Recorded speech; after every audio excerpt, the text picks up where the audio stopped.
السلام علیکم دوستو، آخر کار وہی ہوا جس کا انتظار تھا۔ تو دوستو، پاکستان ٹیم اور نیوزی لینڈ کے درمیان سیریز کے حوالے سے بہت بڑی خبر آ گئی ہے۔ تو دوستو، وہ کون سی خبر ہے، مزید تفصیلات سے آپ کو آگاہ کرتے ہیں۔ اس سے پہلے جلدی سے ویڈیو کو لائک کریں اور چینل کو سبسکرائب کریں، بیل آئیکن دبا کر آل پر لازمی کلک کر دینا ہے۔ تو دوستو، وہ خبر یہ ہے کہ پاکستان ٹیم اور نیوزی لینڈ کے درمیان بہت ہی بڑی خبر ہے۔ تو دوستو، سیریز کے تماشوں کی موجودگی میں کھیلی جائے گی۔ پاکستان اور نیوزی لینڈ کے درمیان سیریز کے دوران تماشوں کی رونقیں بھی ہوں گی۔ ٹکٹوں کی فروخت کا آغاز کر دیا گیا۔ کرونا وائرس کے بعد نیوزی لینڈ میں ہونے والی پہلی انٹرنیشنل سیریز نومبر میں ہوگی، جس میں ویسٹ انڈیز کی ٹیم 3 T20 اور 2 ٹیسٹ میچ کھیلے گی۔ بعد ازاں پاکستان ٹیم 18، 20 اور 22 دسمبر کو 3 T20 میچ کھیلے گی۔ اس کے بعد 2 ٹیسٹ میچ بھی کھیلے گی۔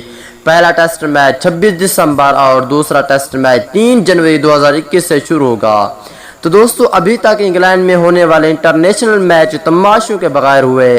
زمبابوے کے خلاف سیریز، پاکستان کی ہوم سیریز بھی سٹیڈیم خالی ہوں گے، لیکن کرونا وائرس پر پہلا ملک ہے جو کہ نیوزی لینڈ نے کرونا وائرس پر قابو پا لیا ہے، جس کی وجہ سے اب پاکستان ٹیم اور نیوزی لینڈ کے درمیان سیریز میں تماشے بھی ہوں گے۔ پاکستانیوں کے لیے بڑی خبر تھی۔